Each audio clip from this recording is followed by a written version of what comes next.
Bien, vamos a comenzar con la primera exposición que está a cargo de la doctora Janina Moncada. La doctora Janina Moncada es abogada y licenciada en Ciencias Políticas y Sociales por la Universidad de Guayaquil. Tiene un diplomado en Derechos Humanos por la Universidad Nacional Antúnez de Mayolo, Perú. Es egresada de la Maestría de Argumentación Jurídica y Litigación Oral por la Pontificia Universidad Católica del Ecuador, sede Ambato. Ha sido coordinadora de la Delegación Provincial del Trabajo y Servicio Público de Santa Elena, coordinadora de contratos de trabajo y actas de finiquito, coordinadora de inspectores de la Dirección Regional de Trabajo y Servicio Público del Guayas. El tema que abordará la doctora en esta tarde es el visto bueno solicitado por el empleador, procedimiento y consecuencias jurídicas. Tiene la palabra, estimada doctora. Bienvenida. Muy buenas tardes a todos, a toda la comunidad de Latin Juris y de Juristas Ecuador. Como ya le acabo de mencionar, mi nombre es Janina Moncada. Muchísimas gracias por la invitación al doctor Fernando Guzñay, al doctor Ati Morocho y a su director, el doctor Damián Armijos. En estos momentos voy a proceder a compartir las diapositivas.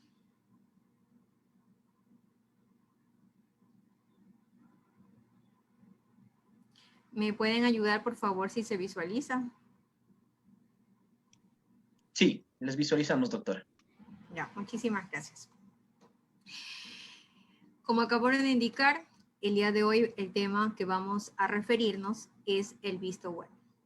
Este visto bueno no tiene una definición establecida dentro de la normativa laboral o un concepto en el cual se lo pueda identificar.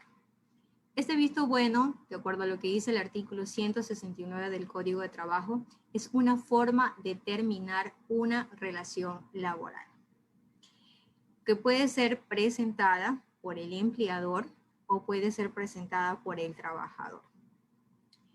Es una resolución que la emite una autoridad administrativa, que es un inspector de trabajo. Esta resolución es donde se va a hacer una investigación y se va a determinar que estas causas o causa ha sido verificada por el inspector y se ha podido comprobar. ¿Dónde podemos verificar que estas causas puede utilizar el empleador o el trabajador? En la misma norma que establece el Código de Trabajo.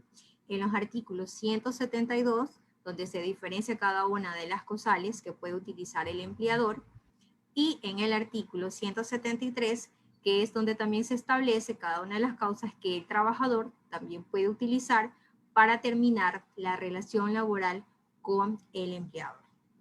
Entonces, cualquiera de las dos partes puede presentar esta solicitud de visto bueno ante la autoridad administrativa, que es el inspector de trabajo. Ahora, como ya hemos definido de cierta manera la parte que es el visto bueno, e hemos indicado quiénes son las partes que pueden presentarlos, también vamos a ver el procedimiento que se establece en la ley. Y así tenemos lo que indica el artículo 621 del Código de Trabajo. ¿Qué es lo que nos dice? Que el inspector, cuando recibe una solicitud de visto bueno, por los motivos que se encuentran determinados en el artículo 172 o en el artículo 173, va a notificar a la otra parte dentro del término de 24 horas. Luego de esta notificación, se le va a conceder a la otra parte 2 días para que presente su contestación. Esta contestación se la debe de dar dentro de este tiempo establecido. En caso de que no lo realice, se seguirá el proceso en rebeldía. Cumplida esta notificación y la contestación por la parte sea accionada o la demandada, va a tener que realizarse una investigación. Investigación que va a darse por la defensa técnica de la parte empleadora, la defensa técnica de la parte trabajadora, y en caso de haberse anunciado pruebas testimoniales, también deberán acudir a la diligencia de investigación. Esta diligencia de investigación que la va a precedir el inspector de trabajo y se va a elaborar un acta donde va a constar cada una de las presunciones y pretensiones que han hecho las partes. Luego de esta diligencia de investigación, el inspector de trabajo va a tener 3 días para elaborar la resolución. Esta resolución debe de ser motivada y deberá incluir cada una de las causales o causa que haya sido investigada. Por lo tanto, tenemos que el procedimiento de esto es solicitud de visto bueno, la calificación, la notificación, la contestación, la diligencia de investigación y la resolución. ¿Qué va a contar en esta resolución que debe ser motivada? Si conceden o niegan la pretensión de la parte actora. Una vez que se ha dado este procedimiento que se encuentra en este artículo del Código de Trabajo, porque no tenemos más, simplemente está determinado en esta norma, la consecuencia de esta petición de visto bueno es terminar la relación laboral de un contrato individual de trabajo. Y en los casos que se haya resuelto a favor de este empleador, no habrá pago de indemnización, y si hay una resolución a favor del trabajador, ahí sí se tendrá que pagar las debidas indemnizaciones. Ahora vamos a proceder a conocer las causas en las cuales el empleador puede dar o iniciar o pedir al inspector de trabajo un visto bueno. Y el código menciona 8 causas. Entre esas tenemos la primera, por faltas repetidas justificadas de puntualidad o de asistencia o de abandono de este por un tiempo mayor de 3 días consecutivos, siempre que dichas causas se hayan producido dentro de un periodo mensual de labores. La segunda causa es por indisciplina o desobediencia grave a los reglamentos internos aprobados. La tercera, por falta de probidad o conducta inmoral del trabajador. La cuarta, por injurias graves y rogadas al empleador, su cónyuge o conviviente en unión de hecho, ascendientes o descendientes o a su representante. La quinta, por ineptitud manifiesta del trabajador respecto de la ocupación o labor a la cual se comprometió. La sexta, por denuncia justificada contra el empleador respecto de sus obligaciones de la seguridad social, más si fuera justificada la denuncia, quedará asegurada al trabajador por 2 años en trabajos permanentes. 7, por no acatar las medidas de seguridad, prevención e higiene, así como los reglamentos, la autoridad competente, o por contrariar los dictámenes o las prescripciones médicas sin la debida justificación. Y 8, el cometimiento de acoso laboral, ya sea de manera individual o colectiva, hacia un compañero o compañera de trabajo o hacia un subordinado o subordinada.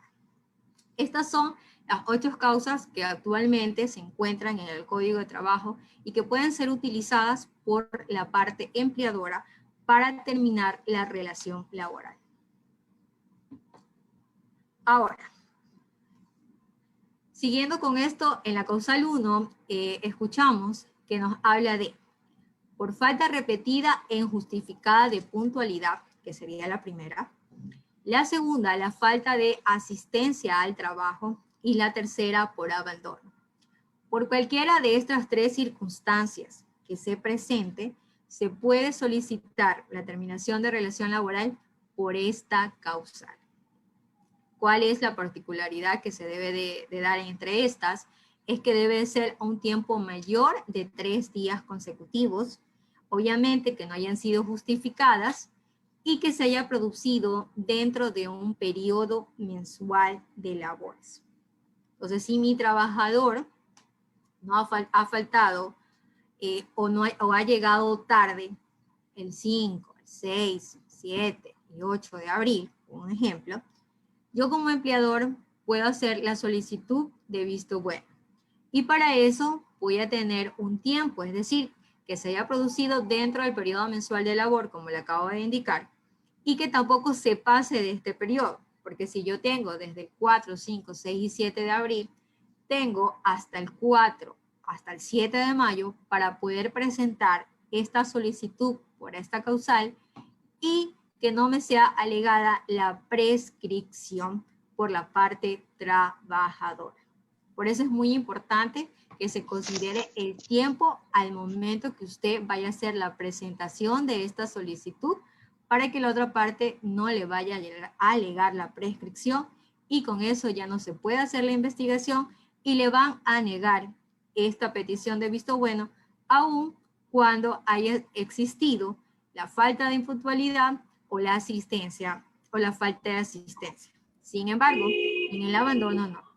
Ahí no hay ningún inconveniente. ¿Por qué? Porque como es un abandono, no va a haber, no se podrá alegar la prescripción. Tenemos la segunda causal. Nos indicaba la norma que es por indisciplina o desobediencia grave a los reglamentos internos legalmente aprobados. Aquí es muy importante que para poder utilizar esta causal es que el empleador, sea esto una persona natural o sea esto una persona jurídica, tenga un reglamento interno de trabajo o un reglamento de higiene y seguridad aprobado en el Ministerio de Trabajo. Si este reglamento existe, pero no cuenta con una resolución en donde se aprueba el contenido y se encuentra suscrito por el director regional de trabajo, no se lo podrá utilizar para hacer la petición de visto bueno y con eso finalizar la relación laboral. Entonces, es muy importante que este reglamento, aparte de existir, esté debidamente aprobado por el director regional de trabajo. Una vez que ya ha sido aprobado, debe de estar exhibido en un lugar visible para los trabajadores y otorgarles un ejemplar de cada uno de estos para que los trabajadores tengan el conocimiento de cuáles son las normas internas que van a regir la relación laboral entre el trabajador y el empleador, tal como lo dice el artículo 64 del Código de Trabajo. Muy importante también es que en esta norma interna se precise, sea muy clara y de fácil entendimiento para el trabajador, para que se pueda determinar qué falta es grave y qué falta es leve, porque si mi trabajador comete una falta leve, no es causal para yo terminar mi relación laboral. Pero si esta acción cometida por el trabajador se determina de forma clara que es una falta grave y que con ello conlleva a tener una solicitud de visto bueno, entonces se va a poder solicitar al inspector de trabajo la separación total de este trabajador porque yo he cumplido con mi reglamento interno aprobado, porque lo he tenido exhibido, porque le he dado el ejemplar a mi trabajador, porque le he dado a mi trabajador también la capacitación del contenido como tal, y con esto yo voy a poder indicar mi trabajador tiene conocimiento y por lo tanto ha cometido esta transgresión a la norma interna. ¿Por qué les indico esto? Porque cuando a veces presentan la solicitud de visto bueno, no se indica esto y solamente adjuntan un ejemplar, pero esto de aquí no consta aprobado, por lo tanto el inspector no le va a ser válida el contenido de esta falta grave porque no se encuentra aprobado por el director regional de trabajo. Dentro de la tercera causal que tenemos está la falta de probidad o la conducta inmoral del trabajador. El Código de Trabajo no nos establece un concepto de definición de esto. Entonces acudimos al contenido o definición de las palabras indicadas en cuáles son probidad y falta. Probidad, que viene del latín probitas, que significa honradez, y falta, que significa ausencia. Entonces podríamos indicar que la falta de probidad sería ausencia de honradez. Y tenemos así que la falta de probidad, como toda conducta dolosa que implique un engaño hacia el patrón, con el fin de obtener un beneficio propio o perjudicar a la otra parte de la relación laboral. Aunque no tenemos, como les dije, en el Código de Trabajo detallado en qué casos se podría dar o cuáles serían la definición, cuáles serían los elementos o los pasos, sí tenemos pues en algunas doctrinas, y entre las que pueden encontrar, tenemos los elementos constitutivos. Estos elementos constitutivos nos dicen que la conducta del trabajador debe constituir en un incumplimiento a un deber moral, que la conducta de ese trabajador también debe de realizarse durante la ejecución de sus labores, que el trabajador debe estar consciente de esta acción que está realizando, y que la misma conducta haga perder al empleador la confianza. Podemos mencionar el siguiente ejemplo. Aquellos cobradores que van y se acercan o que reciben dinero de los clientes que tienen alguna deuda o algún crédito con la empresa o con el empleador, y estos, en vez de depositar o entregar esos valores, utilizan este dinero para beneficio propio. Entonces, ahí podríamos indicar que existe una ausencia de honradez por parte de este trabajador. La conducta moral, entonces, también tendríamos que sería aquella que viola las conductas socialmente aceptadas. En este sentido, el trabajador debe mantener una conducta que no sea manifiestamente contraria a las finalidades que deben perseguirse al momento de la prestación de servicio. Al no existir de pronto una definición en concreto, quizás queda a la sana crítica de esa autoridad de trabajo el conceder o negar por este tipo de causal. Sin embargo, sí es importante que al momento de hacer la presentación se dé de manera muy clara cuál de las dos sería, si es falta de probidad o conducta inmoral, y que las mismas esté sustentada en pruebas que de verdad deben de ser útiles, pertinentes y conducentes a lo que se quiere probar.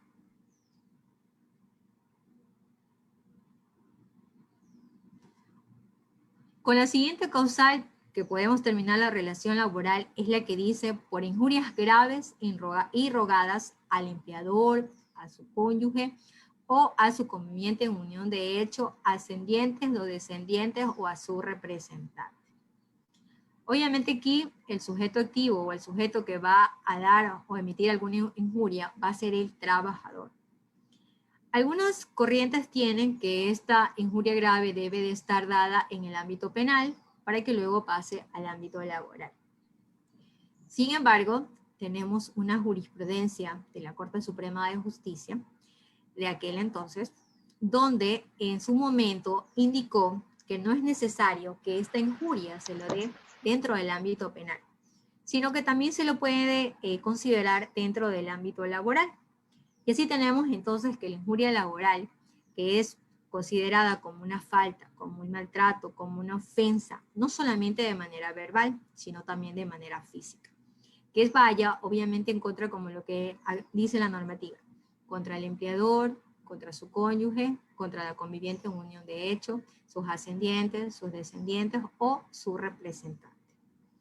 Que no solamente vaya en función de una ofensa hacia el honor de estas personas, sino también que quebrante la disciplina laboral que existe en esta relación, que ya no quede el mínimo de respeto, que ya el clima laboral ya no sea armonioso entre las partes, sino que ya más bien sea insostenible, que la relación laboral ya sea imposible de mantenerla por todo este tipo de acto que se haya dado entre el trabajador y el empleador.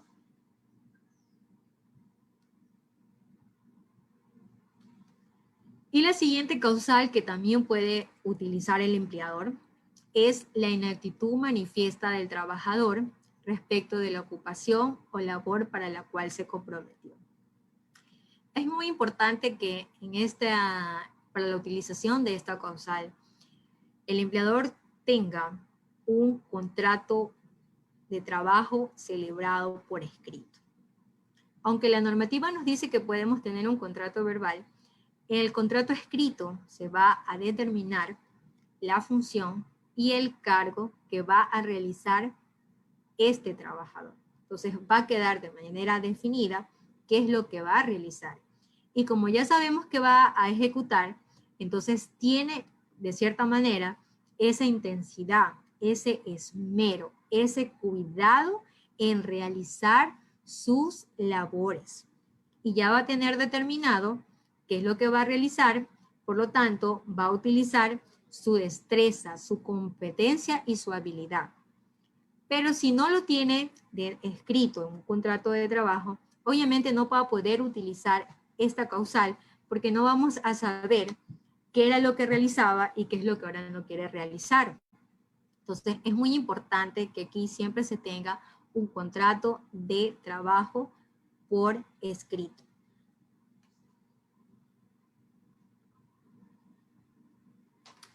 Otra de las causales que tenemos es por denuncia justificada con el empleador respecto a las obligaciones en el seguro social. Esto de aquí no solamente lo podemos ver como no me afilió el empleador y voy y presento una denuncia y sin embargo yo tengo como empleador ya mi aviso de entrada en el IES, por lo tanto ya está afiliado, tengo un contrato celebrado, registrado en el SUB del Ministerio del Trabajo y ya también tengo celebrado el contrato. Entonces, si se va a verificar que esta denuncia que haga el trabajador por supuestamente o por presumir que no está cumpliendo con sus obligaciones en el Seguro Social, obviamente va a ser causal para que este trabajador pueda salir o terminar la relación laboral por esta denuncia injustificada. En caso de que efectivamente esta denuncia sí tenga las pruebas correspondientes o que se debe a conocer que efectivamente este empleador no está cumpliendo con sus obligaciones sociales, pues le va a asegurar al trabajador la estabilidad de 2 años en trabajos permanentes. Como les indicaba, no solamente se lo debe de considerar no me afilió y por lo tanto voy a denunciar, no está cumpliendo con las obligaciones de seguridad social, no. También tenemos las que determina el artículo 42, numeral 31 del Código de Trabajo, en la que se incluye obviamente el registro de los trabajadores dentro de los 15 días, el aviso de entrada, las modificaciones de sueldo, los salarios, los accidentes de trabajo, que a veces no se reportan, y las enfermedades profesionales. Todo esto que tiene que ver con las obligaciones del Seguro Social que debe tener el empleador y que no lo haga, o que el trabajador le denuncie sin tener la prueba correspondiente, obviamente pues podrá concluir esa relación contractual.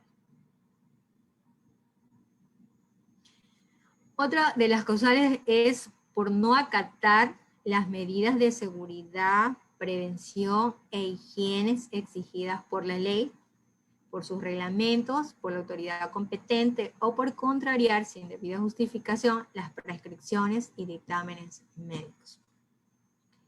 Para esta causal, como lo dice claramente, medidas de seguridad, prevención e higiene, que algunas empresas lo tienen por su actividad económica, los reglamentos, como les indicaba, reglamento de higiene y seguridad, o porque la autoridad indica, ¿no?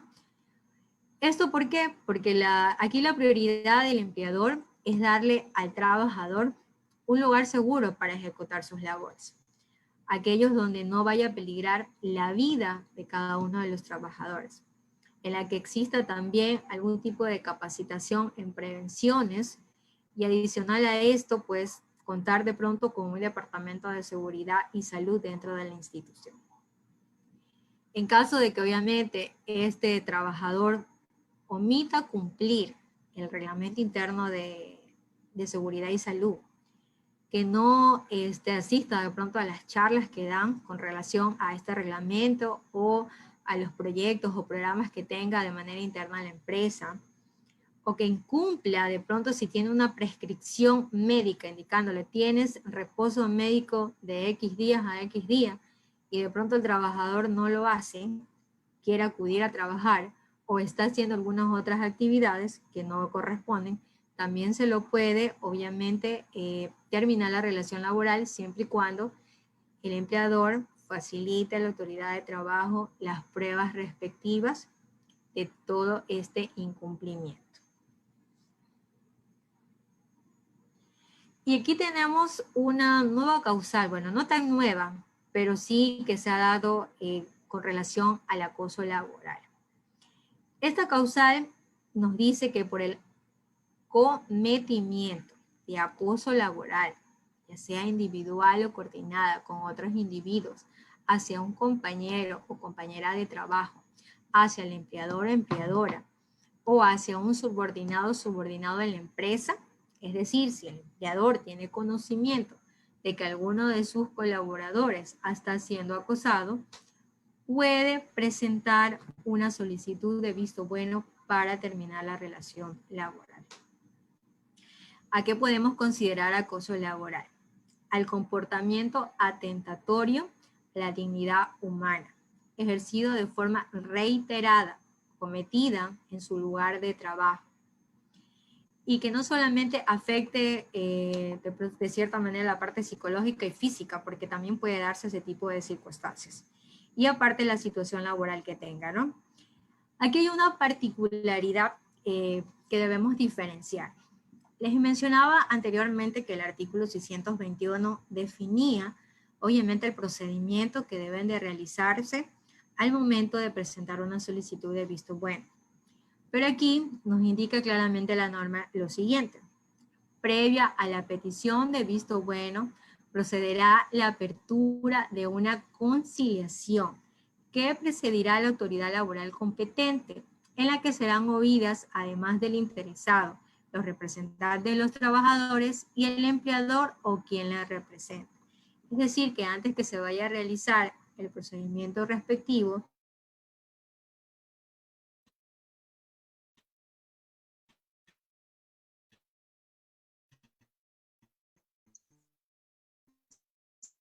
se va a realizar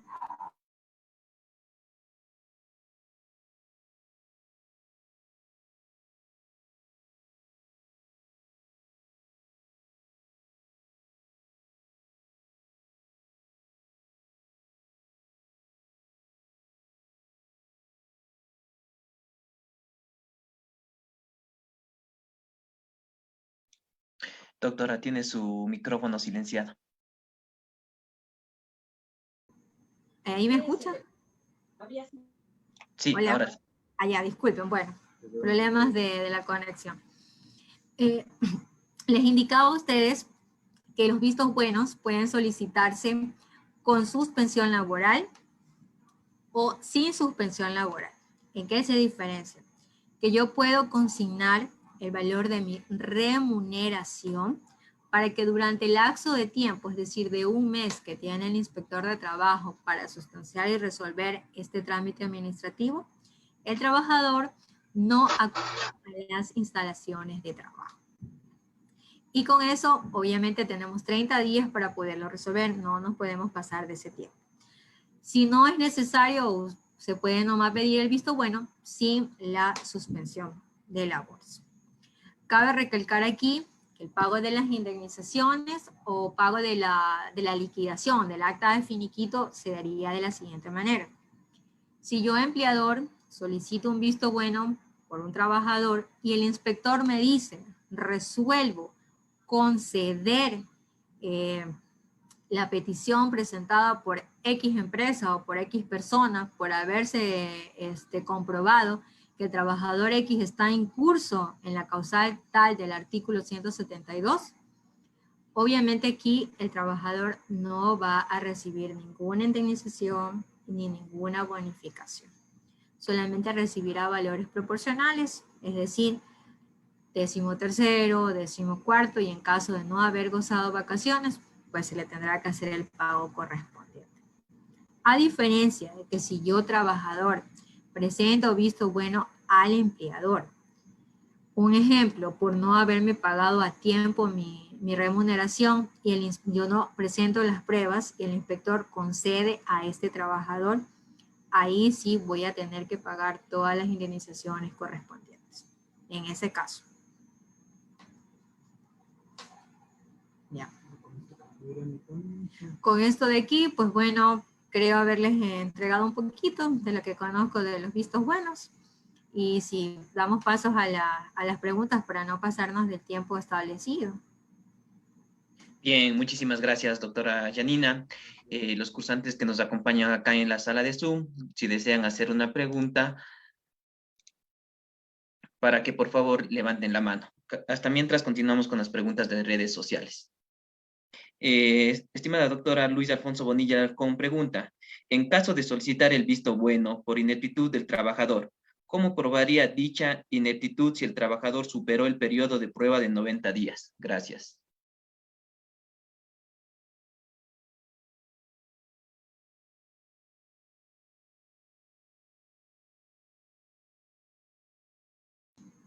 A ver, si bien es cierto, en el periodo de prueba uno puede verificar si efectivamente ese trabajador lo puedo considerar o no dentro ya de mi nómina activa y estable como empleador.